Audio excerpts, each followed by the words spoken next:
శ్రీమాత్రే నమః. దేవతలందరూ కలిసి వైకుంఠధామమునందు వచ్చినప్పుడు భగవాన్ నారాయణుడు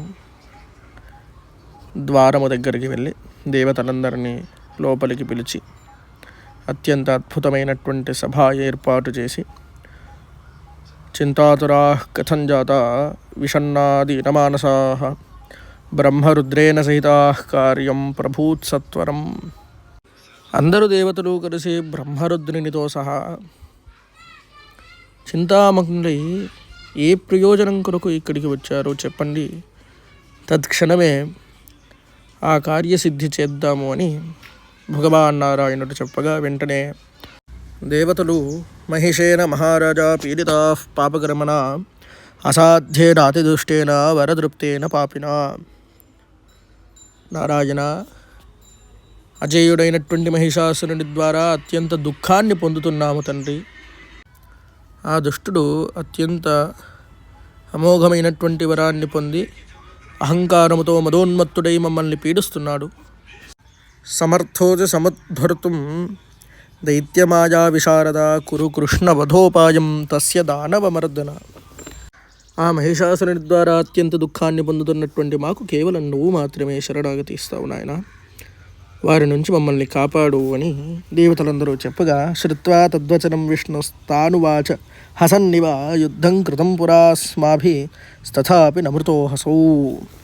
నవ్వుతూ నారాయణుడు అంటారు, ప్రథమము ఒకసారి కూడా మనమందరం కలిసి యుద్ధము చేసినప్పటికీ కూడా వాని మృత్యువు కాలేదు.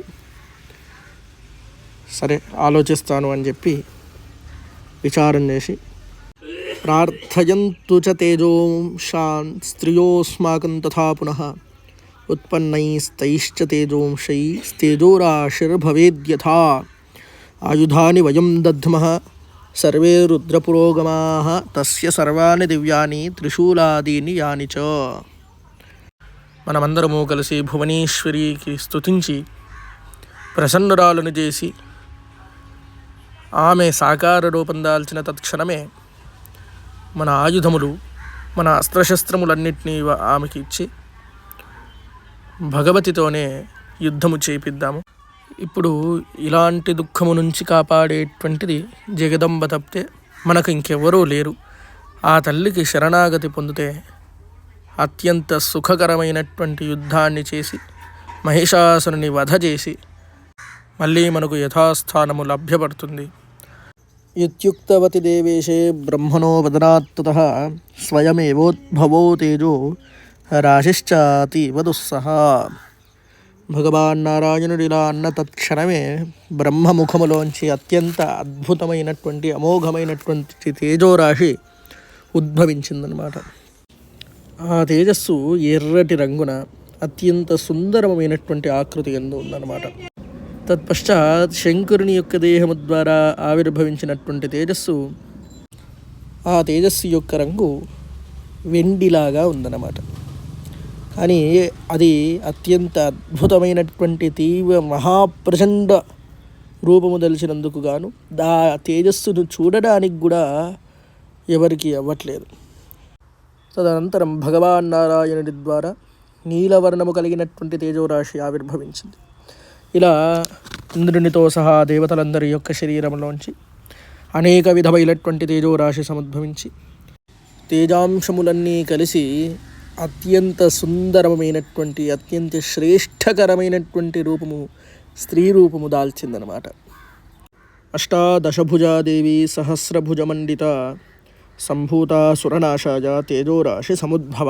18 భుజములు కలిగినటువంటి ఆ భగవతి అత్యంత సౌందర్యవతి అన్నమాట.